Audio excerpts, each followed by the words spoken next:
Bonjour, je m'appelle Elwin Fredericks. Alors je suis au CNES depuis 7 ans aujourd'hui, donc j'ai 30 ans et je suis ingénieur système des EPCU. Ah oui, moi j'ai... On l'a refait. Ouais, c'est bon. Bonjour, je m'appelle Elwin Fredericks, j'habite à Cayenne, je suis ingénieur système des EPCU aujourd'hui et ça fait 6 ans que je suis au Centre spatial guyanais.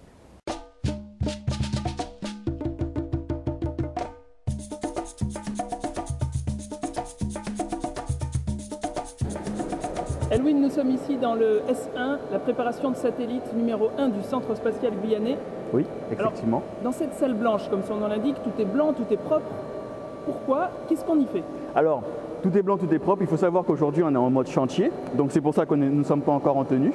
Donc, il y a toute la préparation de cette salle qui va accueillir aujourd'hui des satellites, des petits satellites de communication.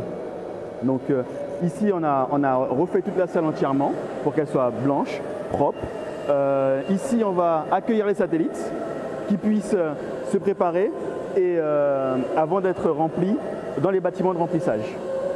Il y a une température assez fraîche, hein, tout est climatisé. Est-ce qu'il y a une raison à tout cela? Oui, bien sûr, il faut qu'on garantisse à ses clients une classe propre d'une classe 100 000, une température entre 21 et 23 degrés constante, avec une hygrométrie qui avoisine les 50 à 55 %.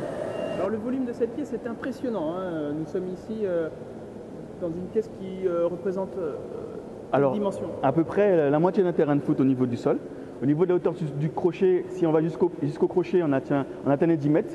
Jusqu'au plafond, on atteint les 12-13 mètres. Donc c'est un bâtiment assez grand pour la préparation des satellites. Mais il faut savoir qu'ici, il est prévu de préparer des petits satellites à la chaîne. Donc on peut en avoir 3-4 dans la pièce. Donc c'est vite rempli parce qu'il y a beaucoup de petits équipements. Mais ce bâtiment est fait pour ça. Est-ce qu'on peut espérer l'arrivée d'un prochain satellite ici? Et si oui, lequel? Donc alors, normalement, le prochain satellite qui devrait arriver ici, c'est les Galileo. Donc c'est notre GPS français, on va dire. Qui nous permettrait d'être indépendant en termes de navigation. Alors aujourd'hui, comme vous pouvez le constater, on est en phase chantier, on réalise tout, on prépare tout. Une fois qu'on aura fini cette phase-là, on va tout nettoyer. Ensuite, il sera interdit de rentrer avec les tenues de ville. On devra s'habiller avec des charlottes, avec des surchausses et respecter l'endroit pour le travail. Un satellite, c'est en fonction de ce qu'il fait qu'il est grand. Aujourd'hui, les Galileo, ce sont des petits satellites de navigation. Il existe des satellites de télécommunication qui peuvent aller jusqu'à 3-4 mètres, d'autres jusqu'à 6-7 mètres, mais en volume, etc., ça peut varier en fonction du constructeur. Aujourd'hui, on peut classer les catégories de satellites en petits satellites, moyens satellites et gros satellites, mais ils peuvent tous les trois faire la même fonction à des périodes différentes et à des altitudes différentes.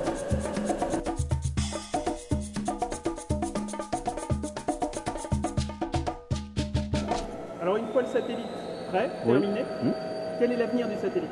Alors l'avenir du satellite, il est simple. Alors des satellites qui sont, on va dire, prêts à être remplis, mais pour ce faire, il faut qu'ils se déplacent de ce bâtiment-là et qu'il aille au bâtiment de remplissage. Aujourd'hui, on a 2 bâtiments de remplissage, le S5 et le S3. Donc il faut que ce satellite qui est prêt puisse être transporté sur la route vers un bâtiment de remplissage. Et aujourd'hui, nous avons un bel exemple ici, le CCU2, qui est un conteneur charge utile qui déplace les charges utiles sur la route avec la remorque. Le satellite est à l'intérieur au milieu et contrôlé en propreté et se déplace ainsi sur la route jusqu'au bâtiment de remplissage.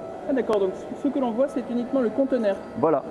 Ici, il y a le conteneur charge utile. Donc, le CCU. Donc celui-là, c'est le CCU2, il est tout mécanique. Donc là, on va l'élinguer, on va le mettre au sol. On va l'ouvrir, c'est 2 demi-coquilles, un peu comme une coiffe, qui s'ouvre. Et au milieu, on vient placer le satellite. Et ensuite, on referme de tout, on contrôle la propreté. Et tout au long du chemin, il est flushé à l'azote, le conteneur, pour arriver propre au hall de préparation, au hall de remplissage. Pardon. Une fois qu'il arrive à l'intérieur, on le nettoie, on l'assainit, on va dire, on attend la régénération du sas. Une fois que tout est propre, à ce moment-là, on peut ouvrir pour libérer le satellite pour qu'il puisse aller être rempli dans les bâtiments de remplissage. Elwin, merci beaucoup. Avec plaisir.